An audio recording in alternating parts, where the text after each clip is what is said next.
to Even Field, the sports podcast that puts women first. I'm Eileen. And I'm Josie, and today we have 4 sports we have to talk about today, so we're going to try and do this a little bit quickly. First up, probably the best place to start is Nebraska volleyball. Spring match, is going to be on TV again for second year. Yay! Yep, super exciting. That is going to also be held in Central City. That's the 8th city to host the match. Going to take on Wichita State on April 29th at 1 p.m. One week after the football spring game. So, well, I'm glad they didn't schedule it at the same time. Yeah, no, agreed. But also on Nebraska news, Nebraska women's basketball. Unfortunately, they're not doing so hot. They're on a 3-game losing streak. So the last few losses have been against the Illini, Michigan, and a heartbreaker against Minnesota. Yep, nope, definitely a heartbreaker. Definitely. And it wasn't that they couldn't score points. Oh, no. That was a super high-scoring game. Final score was 95-92. Yeah, Jazz is back. With her offensively. Prowess, she scored a career high of 37 points. Yep, 28 in the second half. Pretty stellar night for her. Lost the game, though, in the final second. Minnesota making a 3-pointer. That was right before that. Sam Hybe had opportunity to get ahead. She had 2 free throws she missed. Obviously, those 2 points, not enough to beat a 3-pointer, but who knows? Could have changed the momentum. Yeah. Oh, darn. Yeah, I feel like, all these games, I feel like they could have won. Agreed. They scored 92 points. Right. It's not that they couldn't score at all. No. So I don't know, defensive wise.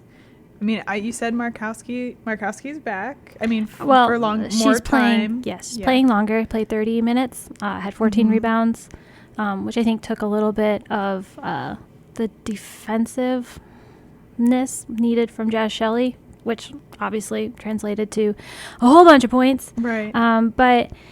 So Nebraska's sitting at 49th in the NET. ESPN has them as the first team out of the NCAA tournament currently.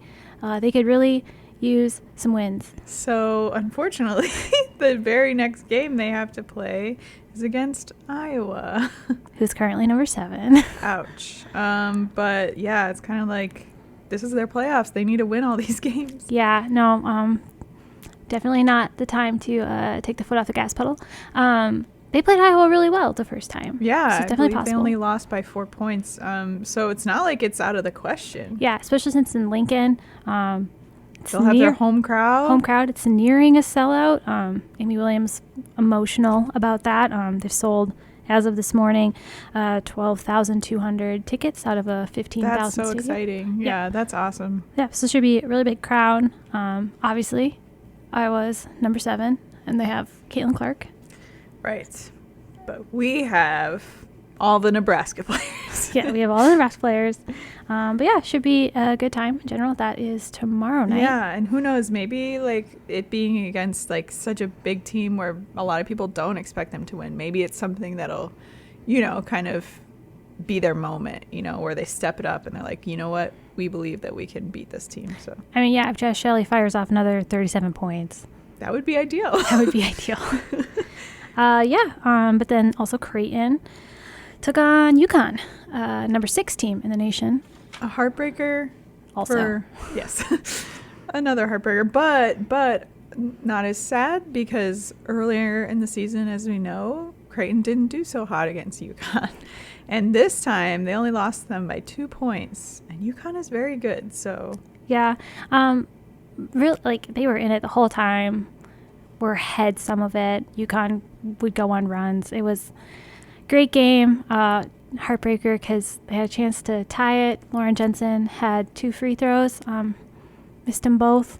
See, and that's surprising, especially because in these 2 games, Sam Hybe and Lauren Jensen, who usually are excellent at free throws, both missed. Kind of, I'm not going to say costing the game, but at the very crucial points, which is surprising because usually those 2 are pretty cool and collected and Well, I mean, Lauren Jensen, we know she can act under pressure. She beat Iowa Right, with 3 pointer last year. exactly. But, I mean, the good thing is Creighton is still really hot right now, and they're peaking at the right time. Yeah, definitely. I mean, they're still super great. And the 3-pointers had 12 against UConn, which is phenomenal. Right. 3 apiece from 3 different players. Yeah, no, they're sitting at number 23 in the NET, which is roughly a 7 seed in the tournament. I wouldn't want to be in their bracket. Yeah, you don't know.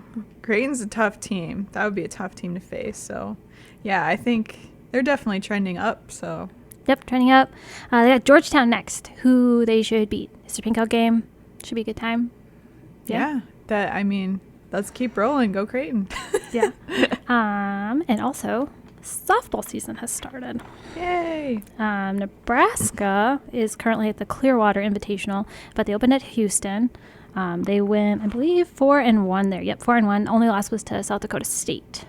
All right, so that's a pretty good start for them. Yep, Clearwater is a prestigious tournament, is how I want to say that. Yeah, so they are taking on 4 of the top 10 teams in the nation, and the other team that they're facing is Texas A&M, and they are ranked.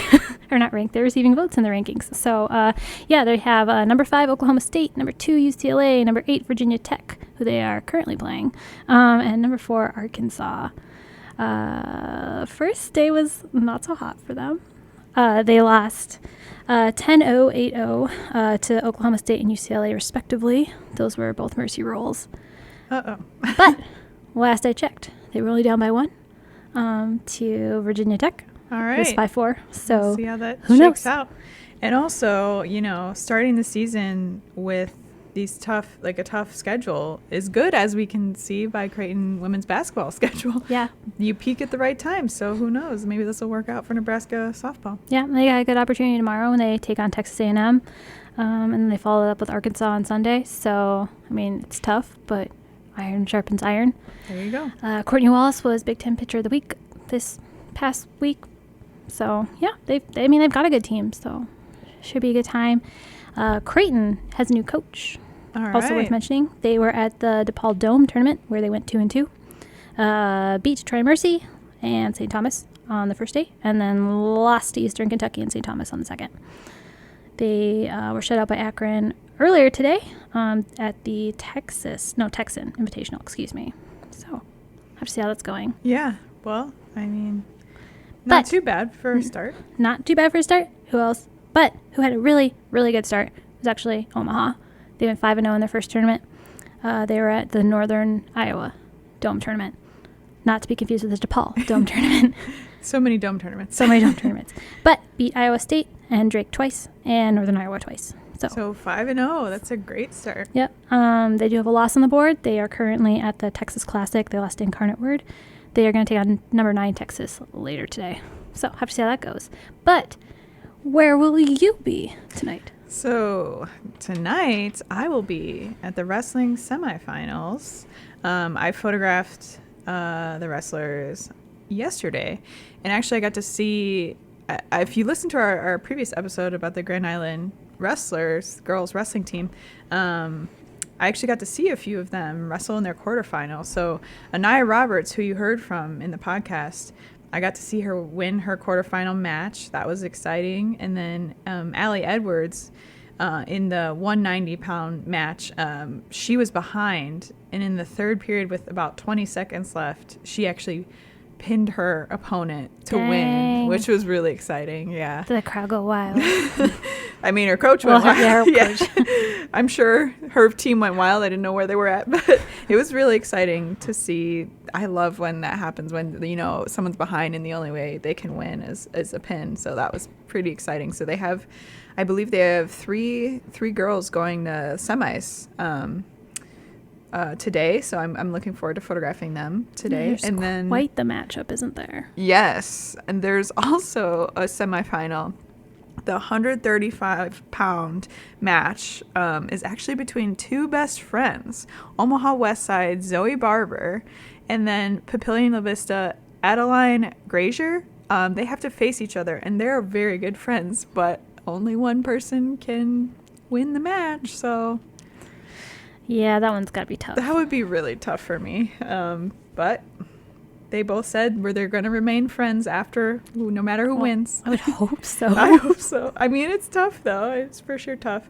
And then there's another girl who I want to mention, Kaylee Ricketts from Wahoo. She is 50-0 this season.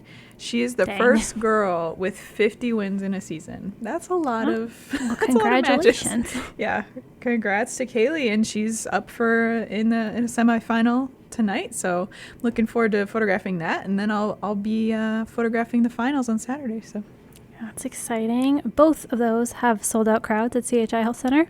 If you don't have a ticket, very sorry about that. But we're going to close this one out. So thank you for listening to this episode of Even Field. If you found us at omaha.com, you can find us wherever podcasts are available. Thank you for listening. I'm Josie. And I'm Eileen. Bye. Bye.